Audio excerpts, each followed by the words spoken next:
semuanya, perkenalkan nama saya Citra Kusuma Dewi dengan NRP 50172310072. Di sini saya akan membahas materi mengenai eksplorasi seismik pasif, mulai dari dasar konsepnya, teori gelombang, alat yang digunakan, desain survei, sampai pengolahan dan interpretasi datanya. Semoga penjelasan ini membantu kalian memahami bagaimana getaran-getaran alami bumi bisa memberi informasi penting tentang kondisi bawah permukaan. Yuk langsung saja kita mulai pembahasannya dari bab 1.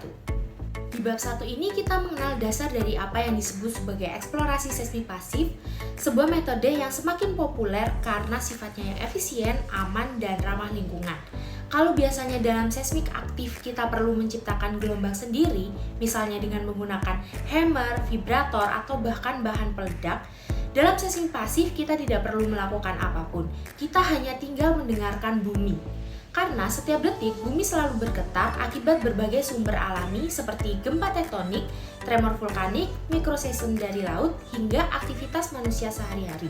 Getaran-getaran inilah yang kemudian direkam untuk memetakan kondisi bawah permukaan. Seismik pasif sangat menarik karena memiliki banyak keunggulan. Metode ini lebih murah karena tidak memerlukan sumber buatan sehingga mengurangi biaya operasional survei. Selain itu, metode ini jauh lebih aman karena tidak melibatkan bahan berbahaya atau alat berat. Bahkan seismik pasif sangat cocok dilakukan di daerah sensitif seperti gunung api, kawasan permukiman padat, atau area yang memiliki regulasi ketat terkait lingkungan.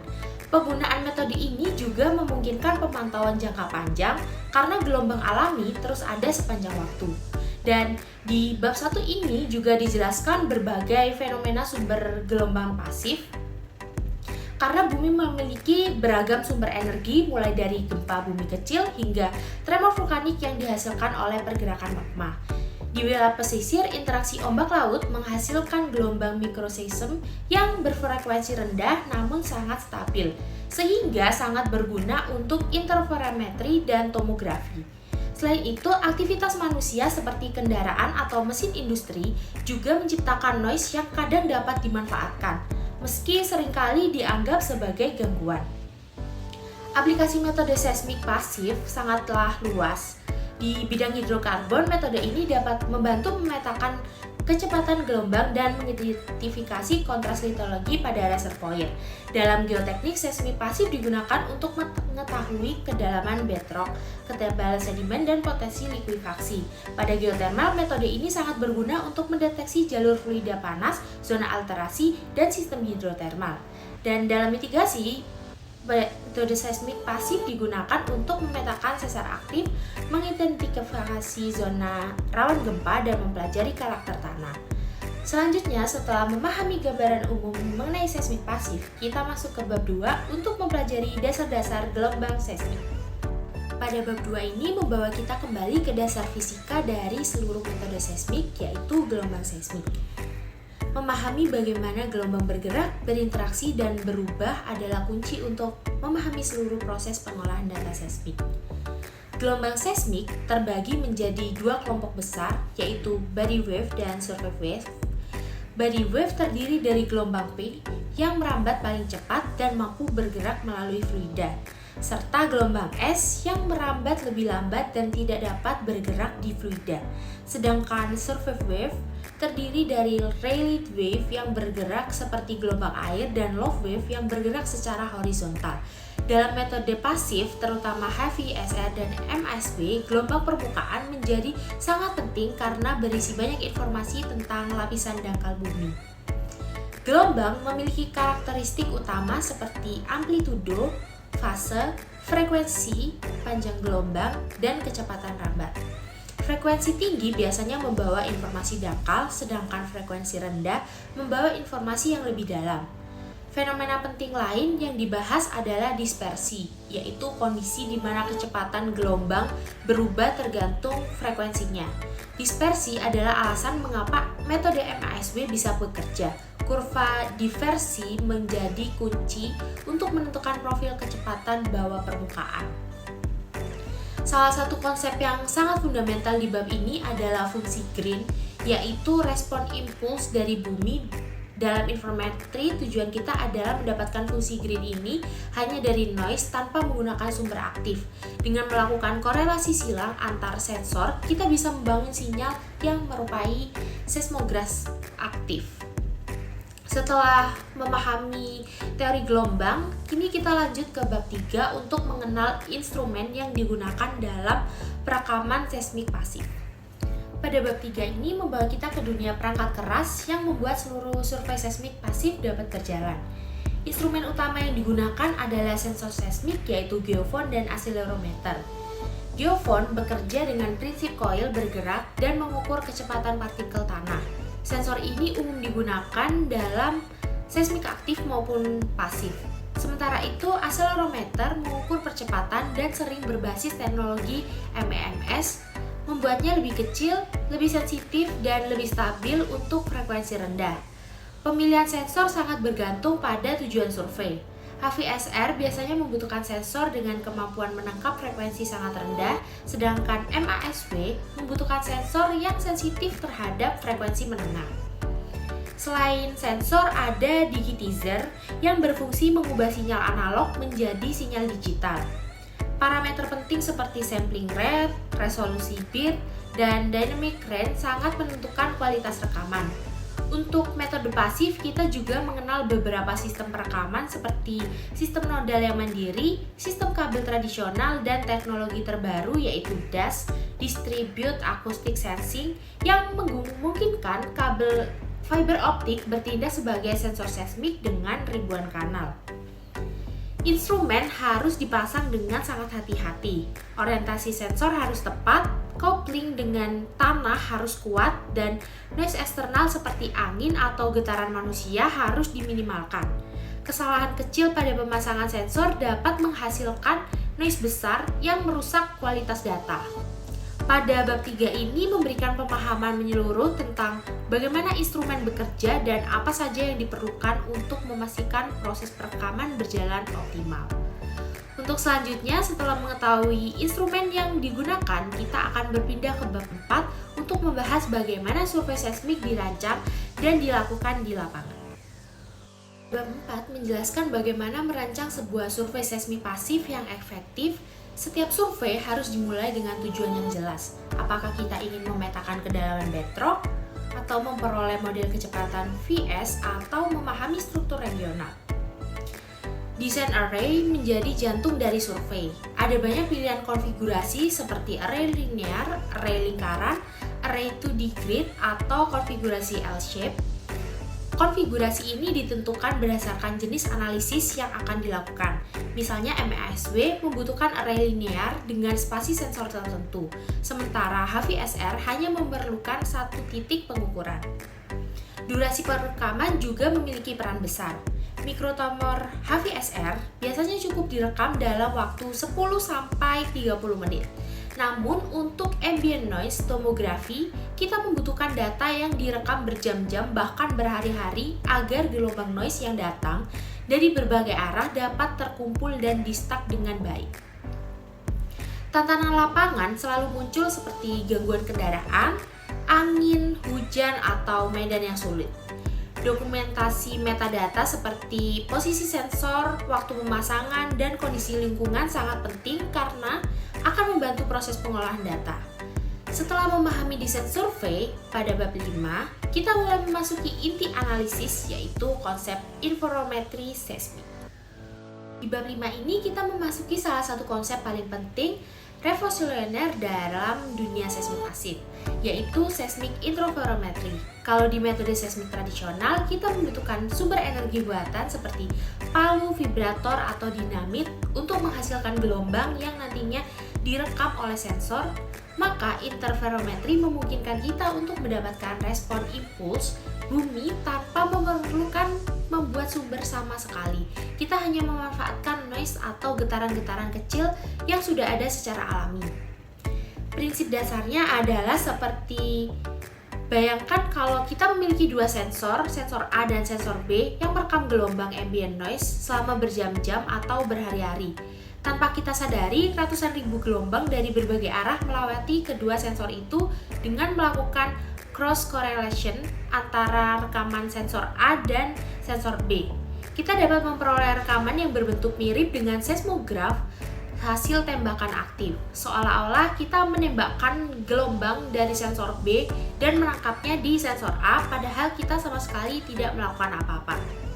Teknik ini begitu kuat karena mengubah noise menjadi informasi yang sangat kaya. Walaupun idealnya sumber noise berasal dari arah yang acak dan tersebar homogen, dalam prakteknya interferometri sering tetap berhasil meskipun kondisinya tidak ideal. Itulah yang membuat metode ini semakin populer untuk berbagai aplikasi, mulai dari pemulihan struktur bawah permukaan, estimasi kecepatan gelombang badan, hingga pembuatan virtual event theater yang bisa digunakan layaknya data seismik. Dengan interferometri, kita bisa menganalisis perubahan waktu tempuh antar sensor untuk mempelajari struktur bumi atau bahkan memantau perubahan reservoir dari waktu ke waktu. Bab ini benar-benar menjadi pintu gerbang menuju pemahaman mendalam tentang bagaimana data pasif dapat memberikan informasi seismik layaknya data aktif tanpa perlu menggunakan sumber buatan. Tidak berlebihan jika dikatakan bahwa interferometri adalah fondasi teknologi modern dalam seismik pasif, dan inilah yang menjadikan bab ini sangat penting sebelum kita masuk ke bab selanjutnya. Berikutnya, pada bab 6 kita akan membahas metode berbasis gelombang permukaan seperti HVSR, SHV, dan MHSV. Pada bab 6 membahas tiga metode yang sangat populer dalam studi near surface, yaitu mikrotremor, HVSR, SHV, dan MHSV. Ketiganya memanfaatkan gelombang permukaan, tetapi tetap masing-masing memiliki prinsip dan penggunaan yang berbeda. Pertama, kita mulai dari mikrotremor atau HVSR, horizontal to vertical spectral passive.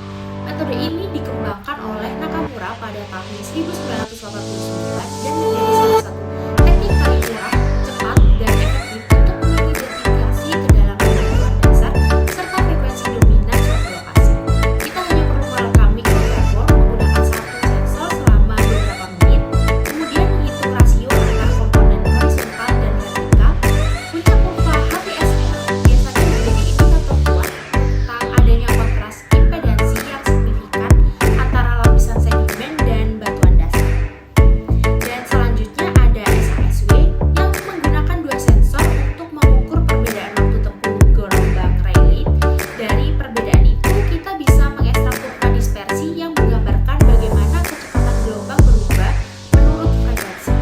Meskipun tingkat detailnya tidak setinggi MASW, SHSW tetap sangat berguna dalam studi geoteknik, terutama untuk kedalaman dangkal. Lalu kita masuk ke metode yang lebih maju, yaitu MASW, Multi-Channel Analysis of Surface Wave. Berbeda dari SHSW yang hanya memakai dua sensor, MASW menggunakan banyak sensor yang diletakkan dalam satu garis. Dengan banyaknya kanal, kita bisa menganalisis gelombang permukaan dengan jauh lebih rinci. MASW memungkinkan kita untuk memisahkan metode gelombang, mengurangi noise, dan memperoleh kurva dispersi yang lebih stabil. Dari kurva itu, kita dapat melakukan inversi untuk mendapatkan profil kecepatan gelombang geser (S) yang sangat penting untuk analisis geoteknik maupun mitigasi bencana. Dan yang menarik adalah ketiga metode ini saling melengkapi. HVSR membantu mengidentifikasi kedalaman bedrock, MASW memberikan profil VS yang detail, dan SHSW berguna untuk kedalaman dangkal. Karena itulah metode-metode ini sangat populer di dunia teknik sipil, geoteknik, dan mitigasi bencana. Bab ini menunjukkan bahwa gelombang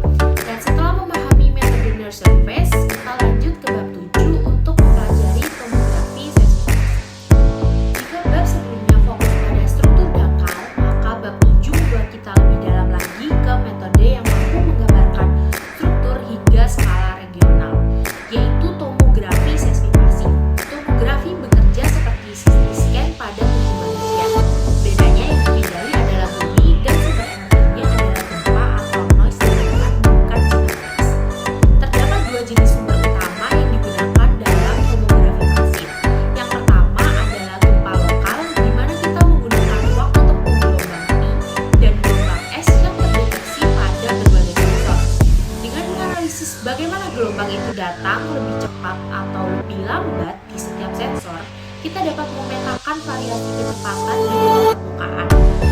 Daerah dengan kecepatan rendah bisa menandakan zona tahan atau batuan yang lebih rapuh. Sementara zona berkecepatan tinggi biasanya menunjukkan batuan yang lebih kompak atau keberadaan besi. Sumber kedua adalah ambient noise yang digunakan dalam teknik ambient noise tomography atau ANT. Dengan menggunakan interferometri, kita dapat mengekstrak gelombang permukaan dari noise yang terekam selama periode panjang. Kurva dispersi dari gelombang permukaan kemudian dianalisis untuk membangun model kecepatan secara lateral. Metode ini sangat efektif untuk skala menengah hingga skala regional dan banyak digunakan dalam studi tektonik maupun geotermal. Dalam proses tomografi, kita perlu menentukan grid model, mengatur parameter inversi, dan melakukan regulasi agar model tetap realistis. Kita juga harus menilai resolusi dari model yang dihasilkan karena tidak semua bagian memiliki kualitas data yang sama. Hasil tomografi memberikan gambaran tentang struktur 2D atau 3D seperti zona low velocity yang bisa menandakan keberadaan fluida atau batuan teralterasi sehingga zona high velocity yang mungkin menunjukkan batuan keras atau intrusi magma.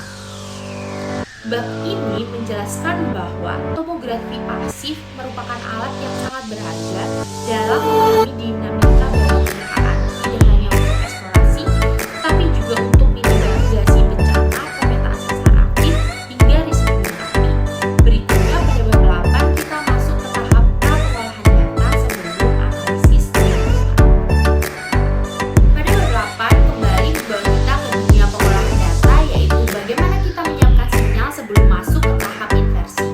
Data seismik pasif biasanya disimpan dalam format seperti SEGY atau minisit. Data seringkali panjang, kompleks, dan perumus, sehingga langkah pra-pengolahan menjadi sangat penting. Pra-pengolahan mencakup berbagai langkah seperti detrending untuk menghilangkan drift sinyal yang tidak diinginkan, tapering untuk mengurangi efek tepi pada sinyal, serta filtering untuk memisahkan frekuensi yang relevan dari yang tidak relevan. Kadang kita memerlukan notch filter untuk menghilangkan gangguan listrik 50 atau 60 Hz atau membersihkan spike dari noise anthropogenic. Setelah data bersih, barulah kita masuk ke pengolahan khususnya sesuai tujuannya.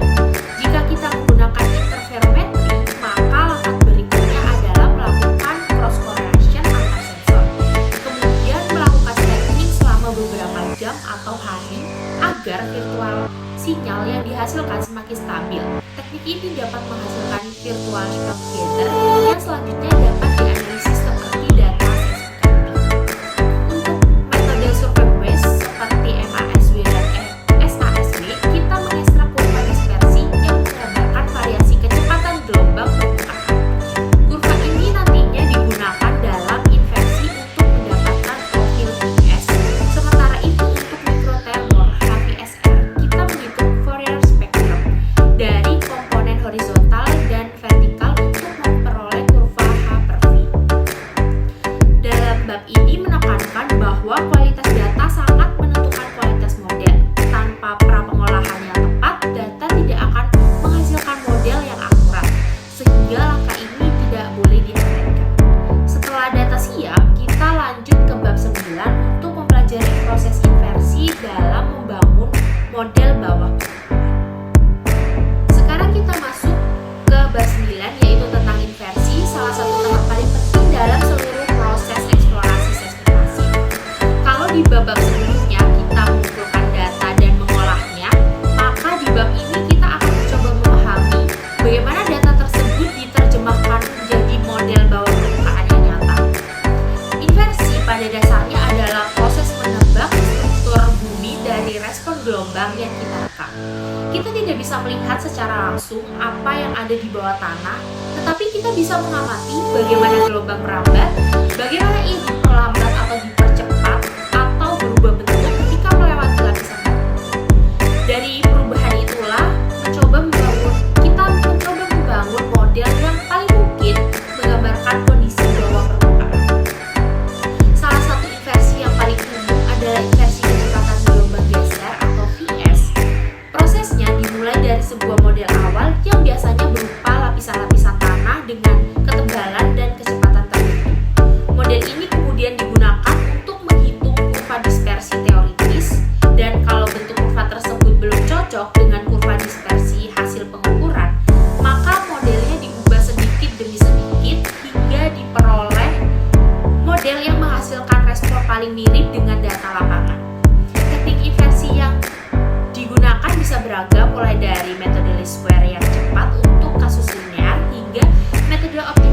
global seperti simulate tunneling atau genetic algorithm untuk model yang lebih kompleks.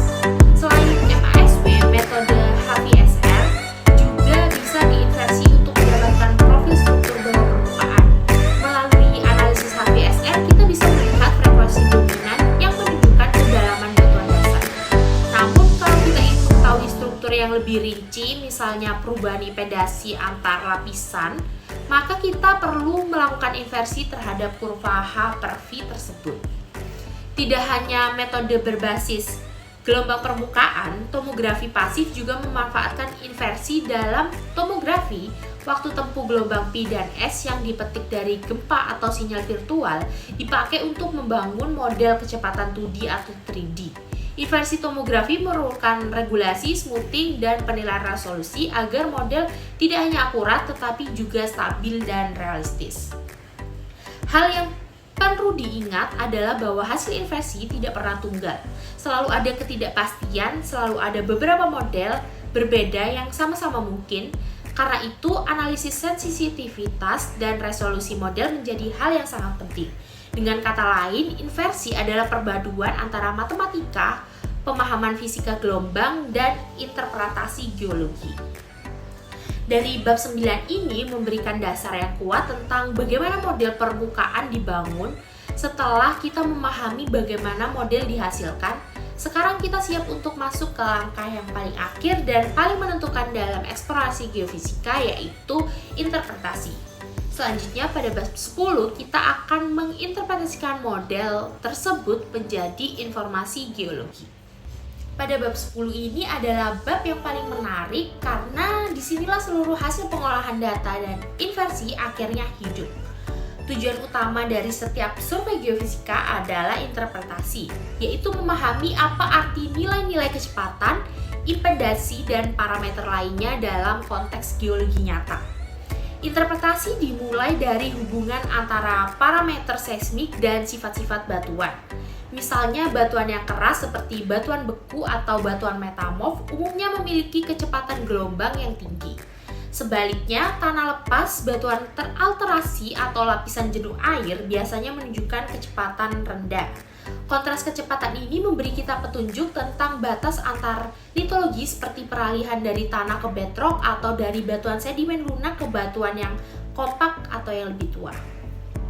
Selain litologi, parameter seperti VP/VS dapat digunakan untuk mengidentifikasi zona fluida. Bila rasio VP/VS tinggi, kemungkinan ada fluida atau material yang kurang kompak, sedangkan nilai yang rendah dapat mengindikasikan batuan keras atau lapisan yang padat. Konsep-konsep ini membantu kita menilai kondisi geologi yang tidak bisa kita lihat secara langsung. Interpretasi juga sangat penting dalam pemetaan struktur zona kecepatan rendah, misalnya dapat menunjukkan adanya zona sesar, rekahan besar, atau daerah alterasi hidrotermal. Sementara zona kecepatan tinggi dapat menandakan keberadaan basement atau batuan kristalin. Dalam beberapa kasus, pola anomali kecepatan bisa menunjukkan lipatan, intrusi, atau struktur perangkap yang penting dalam eksplorasi minyak dan gas. Aplikasi metode pasif sangat luas. Dalam dunia hidrokarbon, data inversi bisa menunjukkan perbedaan antara zona reservoir dan zona non-reservoir. Kontras kecepatan membantu mengidentifikasi perangkap struktural, ketebalan lapisan sedimen, hingga kemungkinan keberadaan fluida.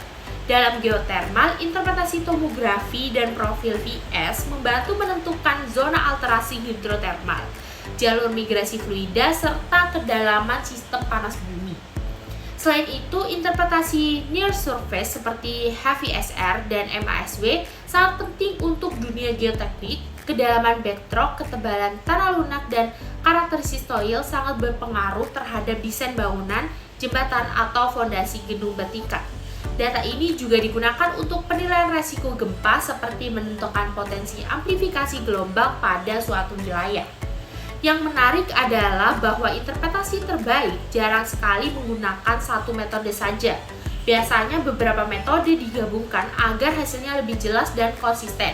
Misalnya, HVSR bisa memberikan kedalaman bedrock, MASW memberikan profil VS secara detail, sedangkan tomografi memberi gambaran lateral yang luas. Ketika semuanya digabungkan, kita mendapatkan gambaran bahwa permukaan yang jauh lebih komprehensif. Di bab 10 ini benar-benar mengajarkan kita bahwa interpretasi bukan sekedar membaca model, tetapi memahami cerita geologi di balik angka-angka tersebut.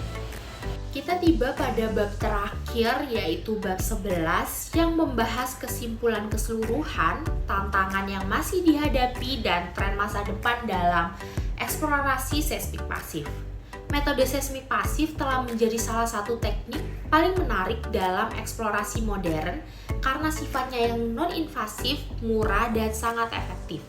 Tidak seperti seismik aktif yang memerlukan sumber energi buatan, metode pasif hanya mengandalkan energi alami yang sebenarnya selalu tersedia. Ini membuat survei pasif cocok untuk studi jangka panjang, riset gunung api, daerah padat penduduk, dan lokasi dengan batasan lingkungan yang ketat. Namun, meskipun memiliki banyak keunggulan, metode pasif juga memiliki tantangan, salah satunya adalah ketergantungan terhadap kualitas noise. Tidak setiap hari noise ambient pada suatu lokasi memiliki intensitas dan arah yang ideal. Gelombang microseism misalnya sangat dipengaruhi oleh kondisi laut dan cuaca. Ini berarti data tidak selalu stabil sepanjang waktu. Selain itu, metode pasif sering memiliki resolusi yang lebih rendah dibanding seismik aktif, terutama untuk target dalam. Tantangan lainnya adalah non-uniqueness dalam inversi, di mana lebih dari satu model dapat menjelaskan data yang sama. Meskipun demikian, masa depan seismik pasif sangat menjanjikan. Salah satu perkembangan paling revolusioner adalah penggunaan Distributed Acoustic Sensing atau DAS yang memungkinkan kabel fiber optik biasa berfungsi sebagai sensor seismik ultra panjang yang bisa merekam ribuan kanal sekaligus. Teknologi ini membuka peluang baru untuk monitoring kota, jembatan, jaringan pipa, bahkan reservoir minyak dan gas. Perkembangan mesin learning juga membawa angin segar untuk eksplorasi pasif. Algoritma pembelajaran mesin kini digunakan untuk picking otomatis sinyal, pengenalan pola tremor, analisis microseism, hingga inversi nonlinear yang jauh lebih cepat dan stabil. Selain itu, konsep joint inversion semakin populer dengan menggabungkan HVSR, kurva diversi, interferometri, dan tomografi dari suatu kerangka inversi terpadu. Kita dapat menghasilkan model bawah permukaan yang lebih konsisten, lebih mendekati kondisi geologi sebenarnya. Dari bab 11 ini menjadi penutup yang kuat karena tidak hanya memberi ringkasan tetapi juga membuka wawasan tentang bagaimana metode ini akan terus berkembang dan digunakan di masa depan. Sekian video penjelasan dari saya mengenai seismik pasif dari bab 1 hingga bab 11. Terima kasih.